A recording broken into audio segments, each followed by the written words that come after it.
नमस्कार दोस्तों, कैसे हैं आप सभी के सभी। आई होप सभी हेल्दी हैं, कंसिस्टेंटली प्रिपेयर कर रहे हैं।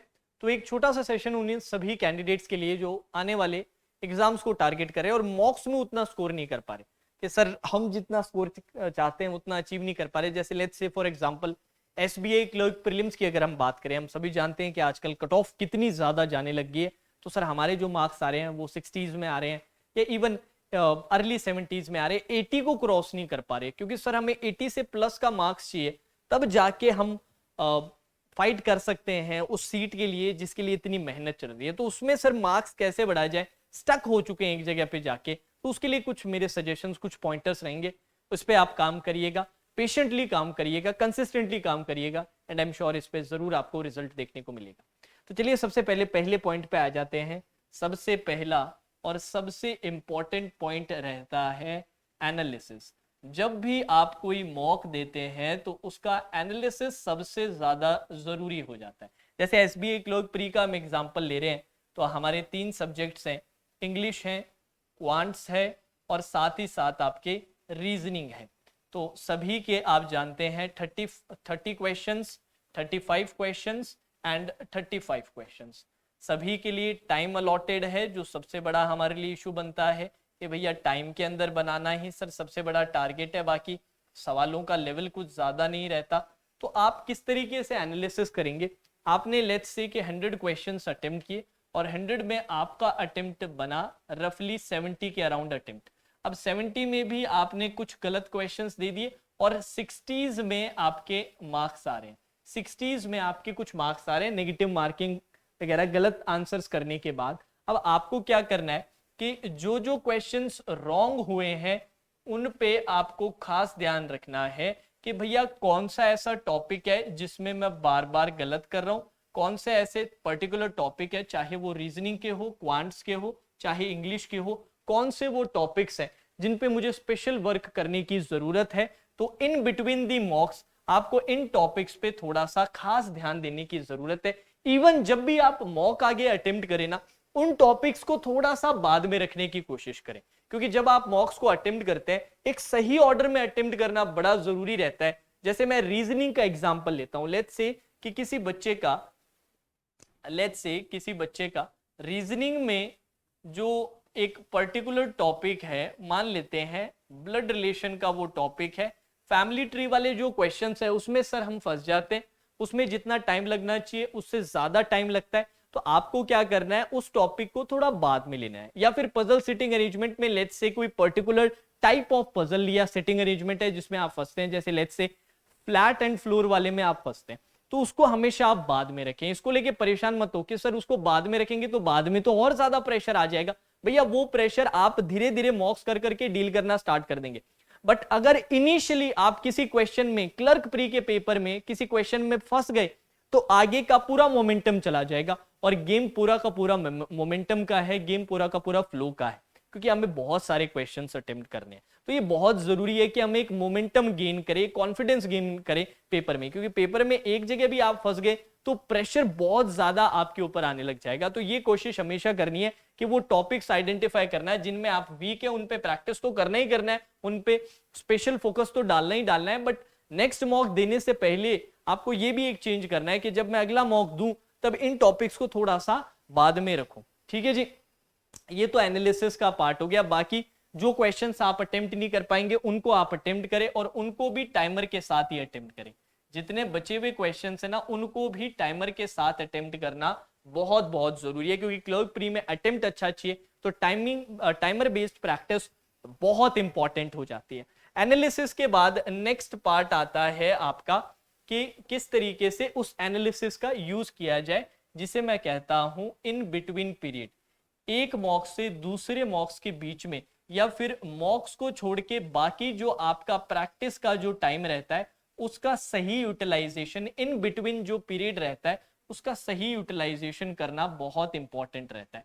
तो ये आप सेल्फ प्रैक्टिस में, ये टाइम आपका सेल्फ प्रैक्टिस में जाता है, ये टाइम आपका आपकी डिफरेंट जो क्लासेस आप ऑनलाइन अटेंड करते हैं, चाहे यूट्यूब पे या फिर किसी भी पेड कंटेंट आप कंज्यूम कर रहे हैं वहां पर भी इस बात का खास ध्यान रखें कि सारी की सारी जो प्रैक्टिस है, चाहे क्लासेस के थ्रू हो रही है या फिर खुद से आप कर रहे हैं, वो सभी सभी की सभी टाइमर बेस्ड प्रैक्टिस होनी चाहिए। किस तरह की practice sir? Timer based practice बहुत बहुत इंपॉर्टेंट है, क्योंकि यही आपको कॉन्फिडेंस देती है, यही आपको प्रिपेयर करती है मॉक्स में अच्छा परफॉर्म करने के लिए। और मॉक्स में जब आप अच्छा परफॉर्म करेंगे तो वो रेप्लिकेट होगा जरूर जरूर आपके एग्जाम टाइम के अंदर। तो इस बात का आप खास ध्यान रखें। बाकी इसके अलावा इन बिटवीन पे आपके जो वीक एरियाज है उन पे स्पेशल फोकस बहुत इंपॉर्टेंट है। जो आपने एक बार वीक एरियाज आइडेंटिफाई कर लिए मॉक्स के थ्रू या इवन प्रैक्टिस के थ्रू, इन पे स्पेशल फोकस मतलब एक्स्ट्रा प्रैक्टिस की आपको खास जरूरत रहती है। तो इन पे काम करना मस्ट है। इसको अपने हमेशा छुपा नहीं सकते। प्री में छुपने की जगह ज्यादा होती नहीं, मेंस में फिर भी हो जाती है, क्योंकि मेंस में बहुत ज्यादा अपने को स्कोर नहीं करना पड़ता, बट प्री में छुपने की जगह नहीं होती है। तो ये वीक एरियाज पे अपने स्पेशल फोकस करें, इन पे थोड़ा सा ज्यादा प्रैक्टिस करें, जिससे कि ये भी वीक से एटलीस्ट अपने ठीक ठाक एवरेज लेवल के तो बन ही पाए। ठीक है जी। अब इसके अलावा एक बहुत जरूरी पॉइंटर मैं आपको और दूंगा, और वो तीसरा और सबसे इंपॉर्टेंट पॉइंट है कि जब भी आप मॉक्स देते हैं, मॉक्स देने के जो दौरान आप जब अटेम्प्ट करते हैं तो प्रेशर बहुत ज्यादा फील करते हैं आप, बहुत ज्यादा प्रेशर सिचुएशन में आ जाते हैं। बहुत जो सिचुएशन रहती है, एनवायरनमेंट रहता है, काफी प्रेशर वाला रहता है, काफी स्ट्रेसफुल भी इवन हो जाता है जब चीजें कहीं ना कहीं अपने प्लान के अकॉर्डिंग ना जाए। उस दौरान आपको खुद को ट्रेन करना है, क्योंकि ये चीज अगर आप मॉक्स में नहीं कर पाओगे ना तो एग्जाम में तो पैनिक करना 100% है। हमेशा ऐसा नहीं होगा कि सारी चीजें हमारे प्लान के अकॉर्डिंग ही जाए। When things don't go according to the plan, plan जो आपने सेट किया है, आपने जो खुद से एक एक्सपेक्टेशन रखी है, उसके अकॉर्डिंग अगर चीजें ना जाए तो कंपोजर बना के रखना, ये खुद को ट्रेन करना सबसे ज्यादा इंपॉर्टेंट है। पैनिक नहीं करना है, ये सीखना सबसे ज्यादा इंपॉर्टेंट है। ये सर कैसे सीखे? बिल्कुल सिंपल फंडा है। चीजें सही नहीं जाए तो खुद से बात करो, खुद को एक बार काम डाउन करो, शांत करो कि नहीं यार नहीं हुआ तो कोई बात नहीं, आगे का जो पेपर है अपने अच्छा निकाल लेंगे, अपने ने अच्छी प्रिपरेशन कर रखी है, तो बचा हुआ मॉक है ना वो अपने को अपने 100% एबिलिटी से देना है। मॉक खत्म होने के बाद अपने एनालिसिस देखेंगे, अपने आइडेंटिफाई करेंगे कि कहां पे गड़बड़ हुई और उस गड़बड़ पे काम करेंगे।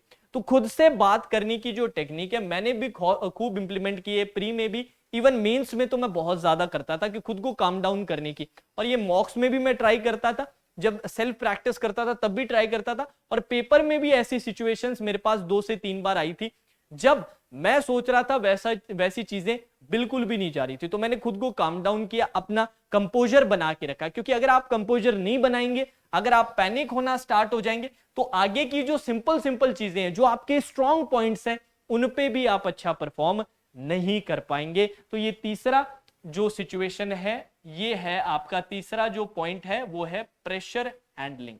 और ये मॉक्स में आपको बेटर करनी पड़ेगी कि प्रेशर को कैसे हैंडल किया जाए। अगर आप प्रेशर अच्छे से हैंडल नहीं करेंगे, मान लेते हैं कि कोई मॉक्स ऐसा जा रहा है जिसके अंदर सर आपको 80 से प्लस स्कोर करना है, और इसमें क्या होता है, सिचुएशन खराब हो जाती है और आपका अटेम्प्ट जाता है 60s के अराउंड। बट यहीं पर अगर आप सिचुएशन थोड़ा सा बेटर हैंडल कर लेते तो ये आपके अटेम्प्ट 70s के अंदर भी जा सकते थे। तो ये चीजें आपके, ये जो थोड़ा थोड़ा मार्जिन होता है ना, यही बहुत बड़ा डिफरेंस ले आता है।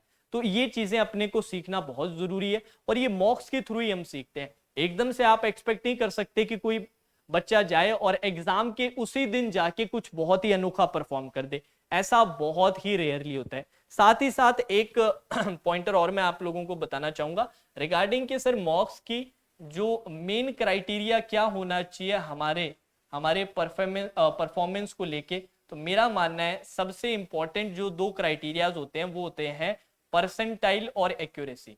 क्योंकि आजकल मैंने बड़ा नोट किया है कि इवन क्लर्क प्री के जो मॉक्स होते हैं उसमें भी क्या रहता है, पीओ प्री का कंटेंट दिया होता है। जो पेपर में पीओ प्री का कंटेंट नहीं आता, क्लर्क प्री का ही कंटेंट आता है, वो इजी वाला कंटेंट ही आता है। बट कई मॉक टेस्ट सीरीज जो आपने परचेज कर रखी है उसमें कंटेंट का लेवल थोड़ा सा ज्यादा हाई रहता है। तो उसके लिए सही पैरामीटर्स क्या रहेंगे सर हमारी परफॉर्मेंस को गेज करने के लिए? तो उसके लिए 2 पैरामीटर्स बड़े इंपॉर्टेंट रहते हैं, परसेंटाइल एंड एक्यूरेसी।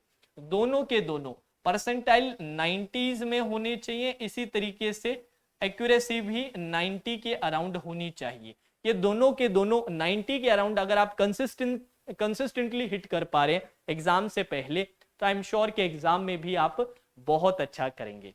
अब जाने से पहले आप सभी के लिए कुछ पॉइंटर्स तो बताएं, इन पे आपको जरूर काम करना है और खुद पे थोड़ा विश्वास रखना है, अपनी मेहनत पे थोड़ा सा कॉन्फिडेंस रखना है। भाई बैंक एग्जाम क्लियर करने का मैं अपने स्टूडेंट्स को बड़ा सिंपल सा एक फंडा बताता हूं कि भाई अगर आप कंसिस्टेंटली अपना 100% देंगे ना, तो आपका एग्जाम क्लियर होने से कोई नहीं रोक सकता। फर्क बस इतना आता है, कईयों का कुछ महीनों बाद हो जाता है और कईयों को 1-2 साल भी लग जाते हैं। बट अगर आप कंसिस्टेंटली वर्क कर रहे हैं, लगातार मेहनत कर रहे हैं, अपने 100% जितना दे सकते हैं उस पर मेहनत कर रहे हैं और लगातार अपनी गलतियों को आइडेंटिफाई कर रहे हैं एनालाइज करके, क्योंकि ये बड़ा मुश्किल हो जाता है, बच्चे बड़े फंस जाते हैं, आदत नहीं रहती, वो एनालिसिस वाला पार्ट ऐसे ही छोड़ देते हैं और आगे बस मॉक्स देते रहते हैं, तैयारी करते रहते हैं और कभी अपनी गलतियों को नहीं देखते हैं। और जो गलतियों को नजरअंदाज करता है उसको इंप्रूवमेंट कभी देखने को नहीं मिलता, उसको जो अलग रिजल्ट की एक्सपेक्टेशन है ना, वो एक्सपेक्टेशन ही रह जाती है, वो कभी रियलिटी नहीं बन पाती। तो ये अपने को खुद को फोर्स करना पड़ेगा, क्योंकि ये नेचुरली नहीं आता। अपनी गलतियां आइडेंटिफाई करना इंसान की फितरत नहीं है, ह्यूमन बीइंग का नेचर नहीं है कि वो अपनी गलतियां आइडेंटिफाई कर ले, तो वो आपको फोर्स करना पड़ेगा खुद को। एक बार करेंगे, 2 बार करेंगे, 10 बार करेंगे, 15 बार करेंगे, उसके बाद वो आपका सिस्टम का पार्ट बन जाएगा, वो आपकी हैबिट बन जाएगी कि हाँ भाई ऐसे ही होती है चीजें। तो करते हुए थोड़ा टाइम हो जाता है ना, तो फिर ऐसा लगता है यही है, फिर उतना एफर्ट नहीं लगता एनालिसिस में, उतना एफर्ट नहीं लगता अपनी गलतियों को आइडेंटिफाई करने में, वो नेचुरल आपकी एक प्रोसेस बन जाती है। तो ये खुद को फोर्स करना सीखना ही पड़ेगा हमें, ठीक है जी। तो इसी के साथ आज का सेशन मैं कंक्लूड करता हूं। अगर वीडियो पसंद आया हो तो लाइक जरूर कीजिएगा, इस वीडियो को ज्यादा से ज्यादा शेयर करें सभी जगहों पे। Now that's all for today session, take care.